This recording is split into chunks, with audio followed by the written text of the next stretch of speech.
الحمدللہ رب العالمین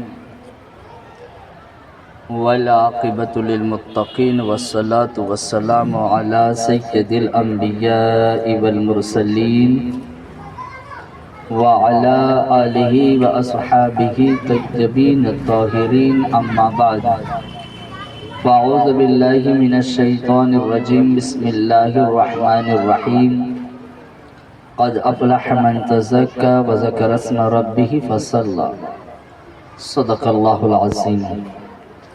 السلام علیکم ورحمۃ اللہ وبرکاتہ۔ پڑھیے الصلاۃ والسلام علیک یا رسول اللہ، الصلاۃ والسلام علیک یا حبیب اللہ، الصلاۃ والسلام علیک یا نبی اللہ وعلى آلك وأصحابك يا نور الله صلی اللہ تعالی علیہ وسلم۔ آج شب جمعہ ہے اور شب جمعہ کی بے پناہ فضیلتیں ہیں، اور الحمدللہ ہمارا یہ درس ہر شب جمعہ کو ہوتا ہے۔ شب جمعہ بے شمار اپنے اندر فضیلتوں اور سعادتوں کو لیے ہوئے ہیں۔ شب جمعہ میں ایک وقت ایسا ہوتا ہے جو قبولیت کا وقت ہوتا ہے، ایک لمحہ ایسا ہوتا ہے جو دعاؤں کی قبولیت کا ہوتا ہے۔ اس لیے شب جمعہ اور جمعہ کا دن بڑی اہمیت رکھتا ہے، اور اس دن اللہ رب العزت بندوں کی دعاؤں کو قبول فرماتا ہے۔ بچے پیچھے بہت مستی کرتے ہیں۔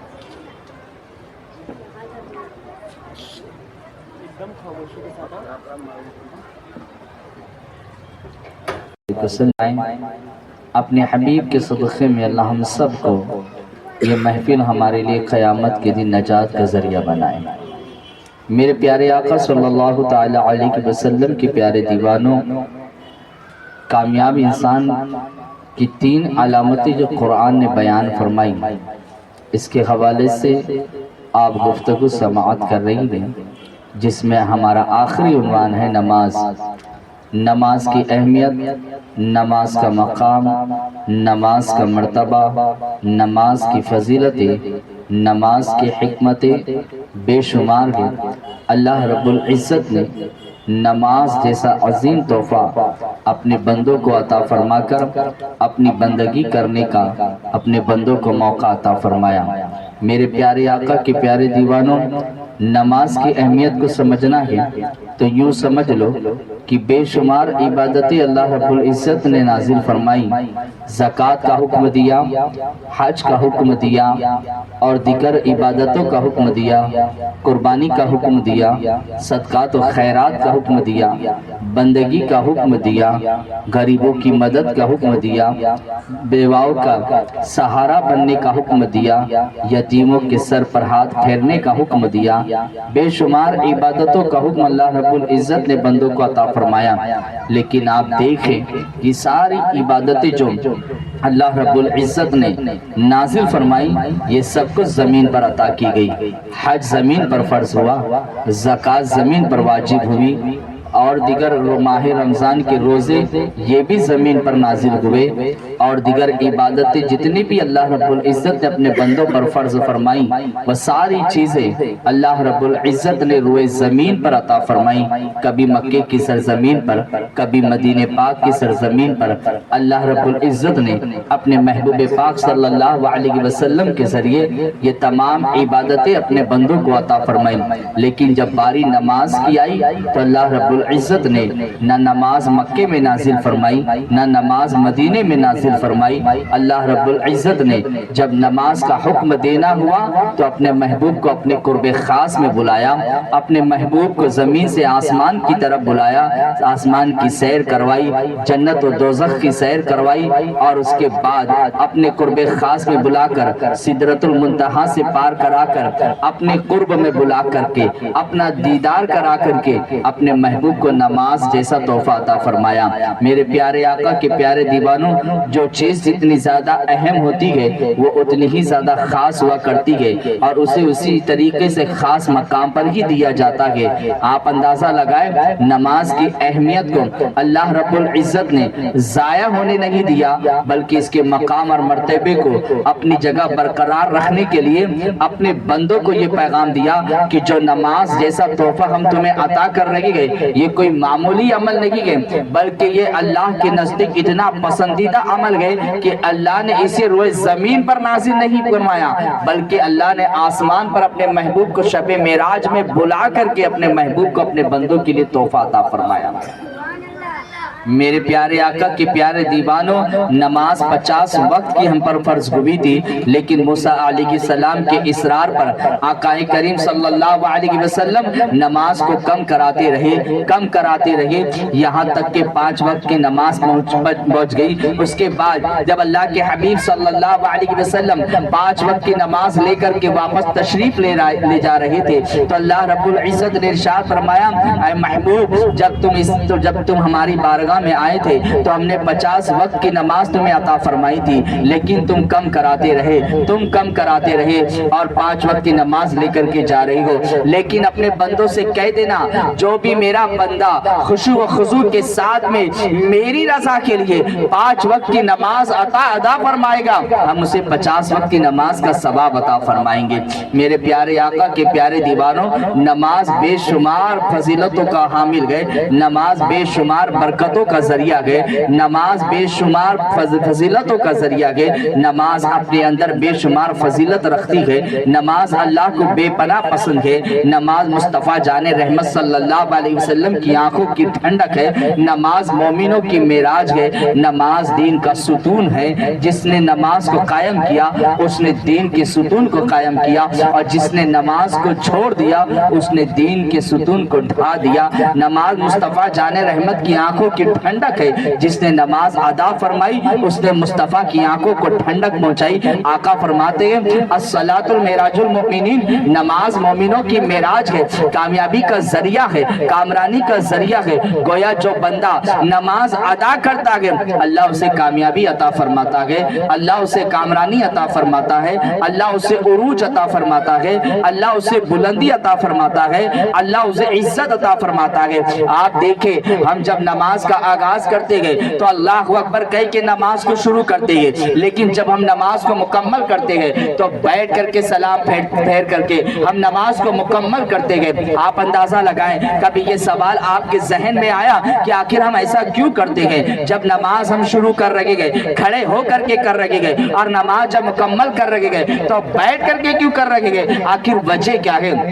جب آغاز کیا گیا کہ کھڑے ہو کر، تو اختتام بھی کھڑے ہو کر ہی ہونا چاہیے تھا، لیکن ایسا نہیں ہوا، بلکہ شروع ہو رہی ہے نماز کھڑے ہو کر کے اور اختتام ہو رہی ہے بیٹھ کر کے۔ آخر وجہ کیا ہے؟ تو مفسرین فرماتے ہیں اور صوفیاء کرام فرماتے ہیں، اس کی ایک مثال دیتے ہیں کہ دنیا کا جب انسان کسی انسان سے ملنے کے لیے جاتا ہے تو سامنے والا انسان اگر اسے ملنا نہیں ہوتا ہے تو وہ اسے نظر انداز کر لیتا ہے، یا اسے کہتا ہے کہ بعد میں آؤ۔ اگر ایک غریب کسی امیر کے یہاں چلا جائے تو ضروری نہیں ہے کہ وہ امیر اس کا استقبال کرے، بلکہ کبھی کبھی ایسا بھی ہوتا ہے وہ امیر اس سے جو ہے پیچھا چھڑانے کے لیے اسے نظر انداز کر دیتا ہے اور کہتا ہے کہ بعد میں آنا یا بعد میں ملنا، یا اپنے نوکر سے کہلوا دیتا ہے کہ کہہ دو کہ میں آفس میں نہیں ہوں، کہہ دو کہ میں گھر میں نہیں ہوں۔ اللہ اکبر! لیکن اگر اسی کی جگہ پر ایک انسان کے پاس، ایک مالدار کے پاس، ایک رئیس کے پاس اگر ایک رئیس چلا جائے، ایک مالدار چلا جائے تو وہ کھڑے ہو کر کے اس کا استقبال کرتا ہے، وہ کھڑے ہو کر کے اس کا ویلکم کرتا ہوا نظر آتا ہے، اس کے لیے اپنی کرسی کو چھوڑتا نظر آتا ہے، اس کے لیے کرسی کا انتظام کرتا ہوا نظر آتا ہے۔ تو میرے پیارے آقا صلی اللہ تعالیٰ علیہ وسلم کے پیارے دیوانوں، مفسرین فرماتے گئے بس یہی مثال سمجھنے کی گئے، اللہ رب العزت کی بارگاہ وہ بارگاہ ہے، اللہ رب العزت کا دربار وہ دربار ہے کہ جب بھی کوئی اس کی بارگاہ میں چلا جاتا ہے، غریب آئے، امیر آئے، فقیر آئے، رئیس آئے، اپنے وقت کا بادشاہ آئے، کیسا بھی اس کی بارگاہ میں چلا جاتا ہے، اللہ اکبر کہہ کر حرف ثنا پڑھ کر کے جب اس کی حمد بجا لاتا ہے، سبحان ربی الاعلیٰ، سبحان ربی العظیم کہہ کر جب اس کی عظمت کے گون گاتا ہے تو اللہ کو اس کی یہ ادا اتنی پسند آتی ہے کہ اللہ تبارک و تعالیٰ یہ نہیں فرماتا کہ تو غریب ہے یا امیر ہے، تو رئیس ہے یا فقیر ہے، بلکہ اللہ فرماتا ہے بیٹھ جا میرے بندے، اب تو عزت والا ہو گیا، دنیا مجھ سے محبت کرتی ہے، تو نے سجدہ کر کے میری محبت کو حاصل کر لیا، اب دنیا مجھ سے محبت کرتی ہے، میں تجھ سے محبت کر کے تجھے عزت کا تاج عطا فرما رہا ہوں۔ سبحان اللہ۔ اللہ تبارک و تعالیٰ اپنے بندے کو حکم دیتا ہے، آغاز کیا تھا کھڑے ہو کر کے، آیا تھا میری بارگاہ میں کھڑا تھا، اب بیٹھ جا، اب تو عزت والا ہو گیا، اب تو وقار والا ہو گیا، اب تو تاج والا ہو گیا، اب دنیا تجھے عزت دے یا نہ دے، تیرے خالق نے تجھے عزت عطا فرما دی، اور اللہ جسے عزت عطا فرما دے اسے کوئی رسوا نہیں کر سکتا، اور اللہ جسے رسوا فرما دے اسے کوئی عزت نہیں دے سکتا۔ نماز عزت کا ذریعہ ہے، نماز کامیابی کا ذریعہ ہے، نماز مومن کی معراج کے، اور معراج کا مطلب ہوتا ہے بلند مقام حاصل کرنا۔ اللہ والوں کی زندگی آپ دیکھیں، اللہ کے برگزیدہ بندے اپنے مولا کو ایسے سجدے کیا کرتے تھے کہ حضرت امام حسن بصری رحمت اللہ تعالی علیہ اپنے وقت کے ولی کامل گئے، آغوش علی میں تربیت پا چکے گئے، رات کی تاریکی میں بارگاہ سمدیت میں کھڑے ہوتے گئے، 2 رکعت نماز ادا فرماتے گئے، اور 2 رکعت نماز ادا فرمانے کے بعد اللہ رب العزت کی بارگاہ میں ہاتھ اٹھا کے دعا کرتے کہ مولا تیرے بندے حسن نے 2 رکعت بھی ایسی نہیں ادا کر پایا کہ مولا جو تجھے راضی کر دے، اس لیے اب حسن پھر سے ایک بار 2 رکعت نماز کے لیے کھڑا ہو رہا، بھی 2 رکعت نماز ادا فرماتے، اور پھر دعا کرتے کہ اللہ پھر حسن نے تیری بارگاہ میں 2 رکعت ابھی نماز ایسی ادا ہی نہیں کی جو تو قبول کر لے، پھر کھڑے ہوتے ہیں 2 رکعت کے لیے، حتیٰ کہ یہ کہ پوری رات حضرت امام حسن بصری رحمت اللہ تعالی علیہ 2 رکعت کی نیت کر کے 2 رکعت نماز ادا کرتے، اور ہر رکعت کے بعد یہی دعا کرتے کہ مولا حسن نے ابھی تک وہ 2 رکعت ادا ہی نہیں کر پائی جو تیری بارگاہ میں مقبول ہوئی ہو، تیری بارگاہ میں قبول ہوئی ہو۔ یہ کہتے ہوئے پوری رات امام حسن بصری رحمت اللہ تعالی علیہ نماز میں اپنا وقت گزار دیتے۔ یہ اللہ کے برگزیدہ بندے تھے، اور یہی امام حسن بصری ہے جب حج کے ارادے سے اپنے گھر سے روانہ ہوئے تو عبادت اور ریاضت اور بندگی کا عالم یہ تھا کہ پیدل حج کو چلے تھے، ہر قدم پر 2 رکعت نماز ادا کرتے ہوئے امام حسن بصری رحمت اللہ کی تعالی علیہ 12 سال کے بعد مکہ مکرمہ کی سرزمین پر پہنچے تھے۔ ہم نماز کو کیا سمجھتے ہیں؟ اللہ ماشاءاللہ ہمارے کچھ لوگوں کی سوچ یہ بن چکی ہے کہ بھائی نماز تو مولویوں پر فرض ہے، یہ پڑھ رہے ہیں نا، بات ختم، ہم پڑھے یا نہ پڑھے۔ اور کچھ لوگوں کی سوچ یہ بن چکی ہے کہ بھائی اب جمعہ کی 2 رکعت پڑھ لیا ہو گیا کام، اور پھر اس میں کچھ لوگوں کی سوچ یہ بن چکی ہے عید الفطر کی نماز ادا کر لی، عید الاضحیٰ کی نماز ادا کر لی، ہو گیا ہمارا کام۔ یاد رکھنا قبر کا پہلا سوال ہے من رب کا، تیرا رب کون ہے؟ لیکن قیامت کا پہلا سوال یہ ہوگا کہ بندے بتا کتنی وقت کی نماز تو نے ادا کی ہے؟ اور جب تک کہ ان اداؤں کی تو قضاؤں کی ادا نہیں کرے گا تیرا حساب و کتاب نہیں ہوگا۔ کہاں بندہ جائے گا ایسے عالم میں؟ کہاں ادا کرے گا بندہ نماز؟ نماز کسی بھی صورت میں ہم پر معاف نہیں ہے، ہر حال میں ہمیں نماز ادا کرنی ہے۔ گھر میں گو تو نماز پڑھنی ہے، سفر میں گو تو نماز پڑھنی ہے، میدان جہاد میں گو تو نماز ادا کرنی ہے، تیروں کے سائے میں ہو تو نماز ادا کرنی ہے، نرم بستر پہ ہو تو نماز ادا کرنی ہے، گھر میں فنکشن ہو تب بھی نماز ادا کرنی ہے، کوئی پروگرام ہو تب بھی ہمیں نماز ادا کرنی۔ کچھ لوگوں کی بات ہی ایسی ہو جاتی ہے کہ بھائی گھر کے اندر کوئی پروگرام ہو تو نمازیں چھوڑ دی۔ کسی بھی صورت میں نماز معاف نہیں ہے، ہر حال میں تمہیں نماز پڑھنی ہے۔ کھڑے ہو کر کے نماز نہیں پڑھ سکتے تو بیٹھ کر کے پڑھیں، بیٹھ کر کے نماز نہیں ادا کر سکتے تو لیٹ کر کے نماز ادا کریں، ٹیک لگا کے نماز ادا کریں۔ یہ بھی صورت نہ بن جائے، نہ بن پائے تو آنکھوں کے اشاروں سے نماز ادا کرے، لیکن نماز ادا کرے، قضا نہ کرے، ادا کرے۔ نماز کو اللہ رب العزت نے اس کا حکم بار بار قرآن پاک کی آیتوں میں عطا فرمایا کہ اقیموا الصلاۃ، نماز قائم کرو، ارکعوا مع الراکعین، رکوع کرنے والوں کے ساتھ رکوع کرو، سجدہ کرنے والوں کے ساتھ سجدہ کرو، ان الصلاۃ تنہی عن الفحشاء، کہ نماز ہر بے حیائی سے روکتی ہے، ان الصلاۃ کانت علی المؤمنین کتابا موقوتا، کہ نماز اس کے وقت پر پابندیوں کے ساتھ عہد کر دی گئی ہے، پابندی کر دی گئی ہے کہ وہ وقت پر نماز ادا کرے۔ بار بار نماز کا ذکر کیا گیا، آخر کیوں؟ یاد رکھیں، جس چیز کا ذکر بار بار ہوتا گیا اس کی بہت اہمیت ہوتی ہے۔ ایک چھوٹی سی مثال آپ لے لیں، ماں نے بچی کو کوئی کام دیا کہ بیٹے آتے آتے یہ کام کر کے آنا، اب تھوڑی دیر کے بعد پھر ماں بچے سے کہتی ہے کہ بیٹے یہ کام کر کے آنا، بیٹا کہتا ہے ٹھیک ہے امی جان میں آتے آتے یہ کام کر کے آؤں گا، پھر ماں اسے یاد دلاتی ہے کہ بیٹے آتے آتے یہ کام کر کے آنا، بیٹا کہتا ہے ٹھیک ہے امی جان میں آتے آتے یہ کام کر کے آؤں گا، پھر تھوڑی دیر کے بعد ماں کہتی ہے کہ بیٹے یاد ہے نا میں نے کچھ کہا؟ کہا ہاں امی مجھے یاد ہے آپ نے جو کہا ہے۔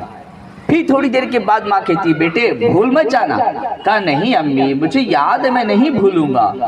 پھر تھوڑی دیر کے بعد ماں کہتی کہ بیٹے یاد ہے نا دیکھ کام مت بھولنا، بیٹا کہتا ہے کیا امی بار بار مجھے چیز کی یاد دلا رہی ہو، مجھے یاد ہے مجھے یہ کام کر کے آنا ہے، میں بھولوں گا نہیں، میں کر کے آؤں گا، تم بار بار مجھے یاد نہ دلاؤ۔ تب ماں کہتی ہے کہ بیٹے بار بار اسی لیے یاد دلا رہی ہوں کہ جو کام دیا ہے وہ بڑا اہم کام ہے، اسے بھول مت جانا ورنہ بہت خسارہ ہوگا، نقصان ہوگا۔ تو اللہ تبارک و تعالیٰ نے قرآن میں بار بار نماز کا ذکر فرما کر اپنے بندوں کو آگاہ کیا، ادا کرنا، قضا مت کرنا، یہ بہت اہم کام ہے۔ اگر قضا کر دو گے تو قیامت میں پھر اسے ادا نہیں کر پاؤ گے، اس لیے ہم تمہیں دنیا میں ہی بار بار یاد دلا رہے ہیں۔ جب جب تم قرآن پڑھو گے، جب جب جس پارے پر جاؤ گے، ہم تمہیں اقیموا الصلاۃ کہہ کے بار بار نماز کا ذکر کر کے، بار بار نماز کا تذکرہ کر کے، بار بار نماز کی تمہیں یاد دلا کر اس بات سے آگاہ کریں گے کہ بندے نماز قضا کر کے نہ آنا بلکہ نماز کو ادا کر کے آنا۔ بار بار اس چیز کا ذکر کیا جا رہا ہے کہ نماز ادا کرو، نماز ادا کرو، قضا نہ کرو۔ لیکن ہماری پوزیشن یہ ہو گئی، ہمارے حالات یہ ہو گئے کہ آج ہم نمازوں کو چھوڑ بیٹھے، ہر مشکل کا حل نماز میں گئے، ہر پریشانیوں کا علاج نماز میں گئے، ہر مصیبت کا علاج نماز میں گئے، ہر غم کا حل قرآن نماز میں گئے۔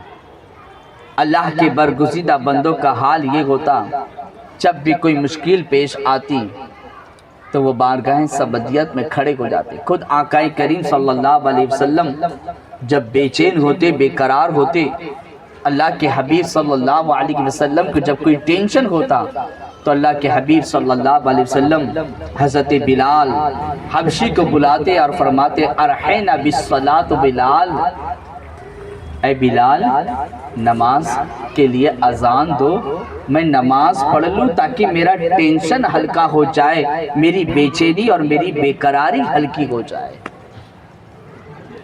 اللہ کے حبیب نماز کے ذریعے اپنی بے چینی اور بے قراری کو دور کرتے.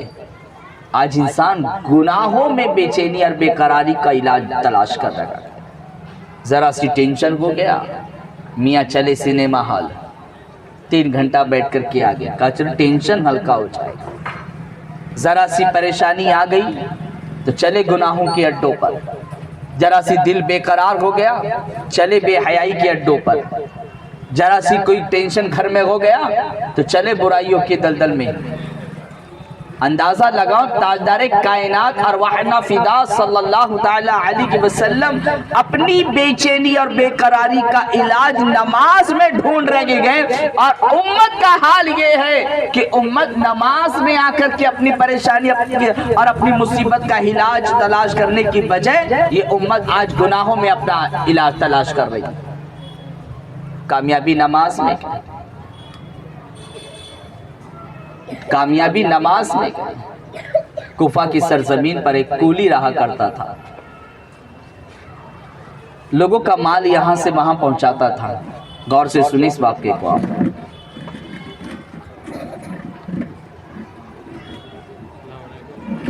درود پاک پڑھیں. اللہم صلی علی سیدنا مولانا محمد معدن الجد والکرم بارک وسلم صلاۃ و سلام علیک یا رسول اللہ صلی اللہ تعالی علیہ وسلم. لوگوں کا مال یہاں سے لے کر کے اپنی منزل مقصود تک لوگوں تک پہنچاتا تھا. ایک روز ایسا ہوا کہ مال لے کر کے، لوگوں کا سامان لے کر کے کولی نکلا اپنے ٹانگے پر لاد کر کوفہ کی سرزمین کے لیے. اور وہاں سے جس کا سامان تھا اس کے گھر تک پہنچانے کے لیے جب یہ روانہ ہوا تو کچھ دور چلا تھا کہ راستے میں اسے ایک اپاہج انسان نظر آیا. اس اپاہج نے کہا کہ بھائی رک جاؤ اور مجھے سہارا دو، مجھے میری منزل مقصود تک پہنچا دو.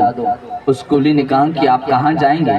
کہا بس میں تھوڑی ہی دور جاؤں گا، میں آپ کو راستہ بتاتا ہوں، مجھے اس راستے پر لے جا کر کے چھوڑ دیجئے، میری منزل مقصود وہی ہے. وہ کولی نیچے اترا، اس اپاہج کو اٹھاتا گیا اور اپنے ٹانگے پر بیٹھا دیتا ہے اور روانہ ہو جاتا ہے. کچھ دور جانے کے بعد ایک مقام ایسا آیا جہاں پہ 2 راستے آئے. ایک راستہ جنگل کی طرف جا رہا تھا، ایک راستہ شہر کی طرف جا رہا تھا.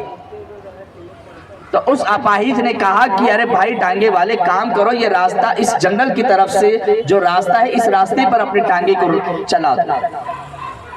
کولی نے کہا کہ بھائی دیکھیے میں روزانہ آتا جاتا ہوں، یہ راستہ بڑا اچھا ہے، یہ راستہ بڑا خراب ہے. کہا نہیں، یہ راستہ بڑا اچھا ہے اور یہ راستہ بڑا چھوٹا ہے، ہم جلدی ہی اپنی منزل مقصود تک پہنچ جائیں گے. کہا میرا کبھی یہاں سے آنا ہوا تو نہیں ہے، یہ جنگل کا راستہ ہے. کہا میں آپ کو بتاتا ہوں نا، آپ چلیے، آپ مجھ پہ بھروسہ کیجئے.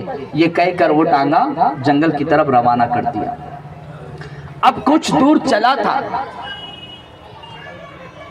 کہ ہر طرف سناٹا چھایا ہوا گیا، کوئی پرسال حال نہیں نظر آ رہا، کوئی بستی نظر نہیں آ رہی، کوئی گاؤں نظر نہیں آ رہا، کوئی انسان نظر نہیں آ رہا، کوئی کھولی کوئی گھر نظر نہیں آ رہا، کوئی جھوپڑا نظر نہیں آ رہا، کوئی انسان نظر نہیں آ رہا. اب وہ حیران ہے کہ میں کس طرف چلا آیا. چلتے چلتے کچھ مقام پر ایسا پہنچا کہ اس اپاہج نے کہا کہ بس یہیں پر اپنے ٹانگے کو روک دو. اس نے اپنے ٹانگے کو روکا، ادھر ادھر نظر دوڑائی تو کیا دیکھا کہ جدھر نظر دوڑاتا ہے ادھر لاش پڑی ہوئی ہے، کسی کی کھوپڑی پڑی ہوئی ہے، کسی کا سر کسی کے تن سے جدا ہے، کسی کا دھڑ الگ ہے، کسی کے جسم کے ٹکڑے ٹکڑے موجود ہیں. یہ منظر دیکھ کر کے وہ حیران ہو گیا اور اس نے اپاہج سے پوچھا یہ تم کہاں لے کر کے مجھے چلے آئے؟ لیکن وہ اپاہج نہیں تھا بلکہ وہ ایک ڈاکو تھا.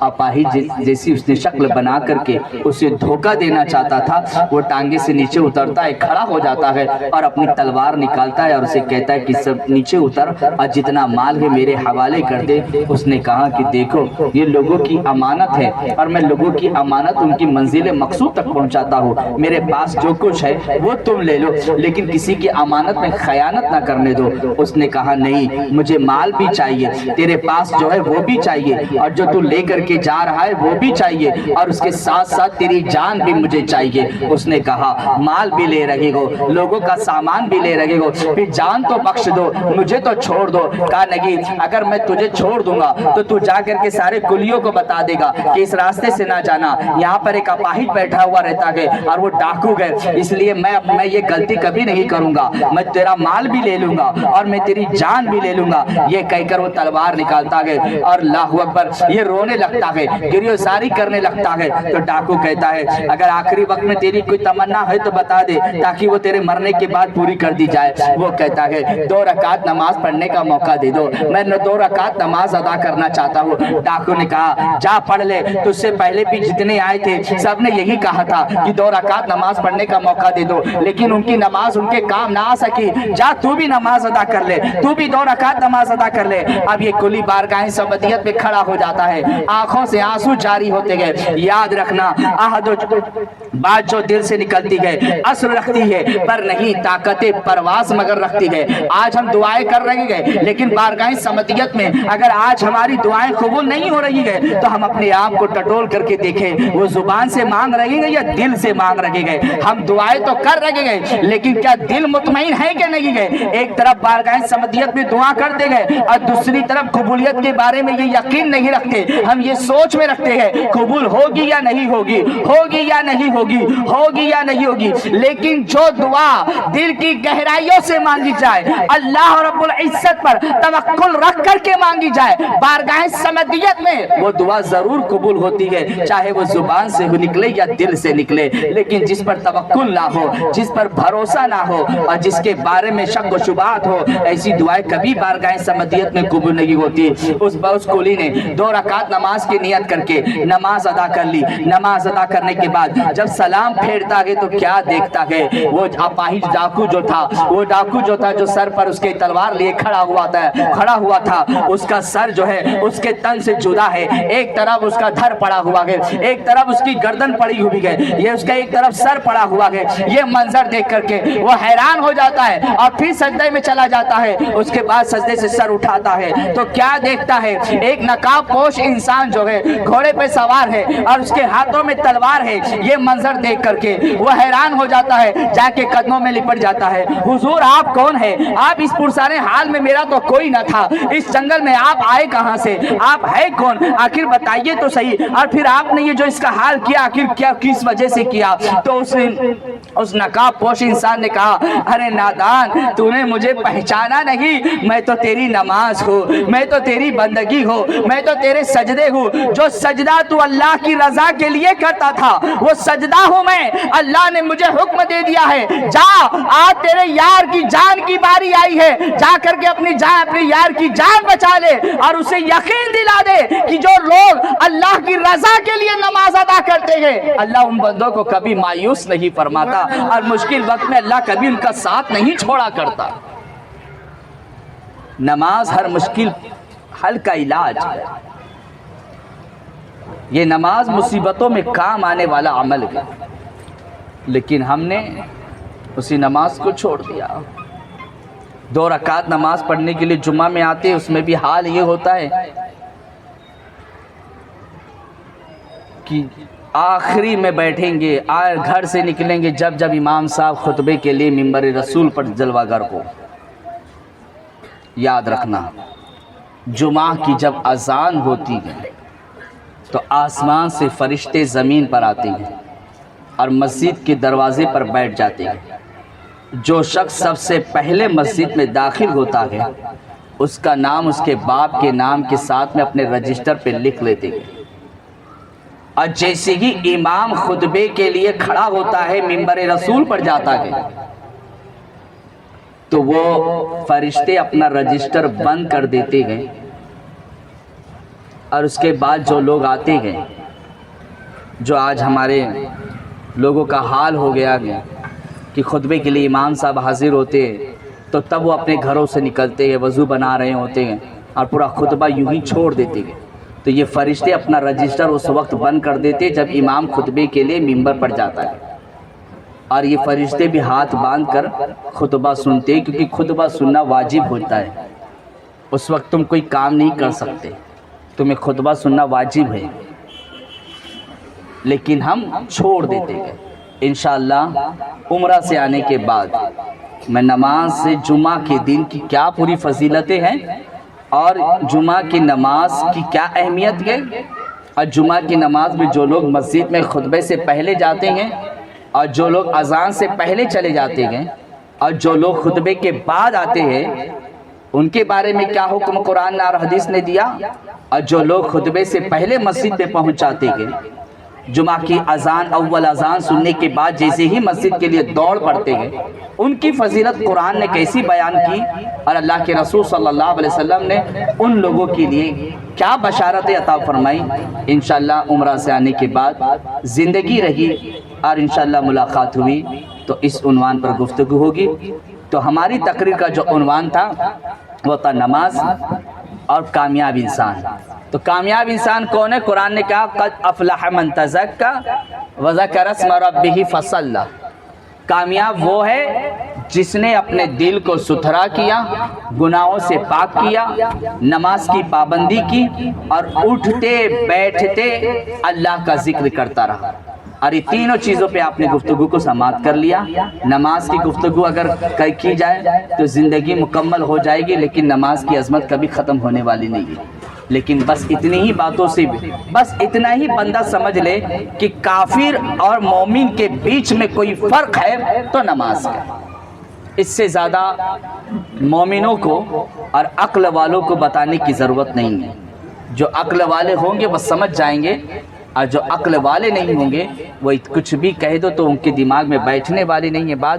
بس اتنا سمجھ لیں کہ کافر اور مومن کے بیچ میں فرق جو ہے وہ ہے نماز ہے۔ کافر نماز نہیں پڑھتا، مومن نماز پڑھتا ہے۔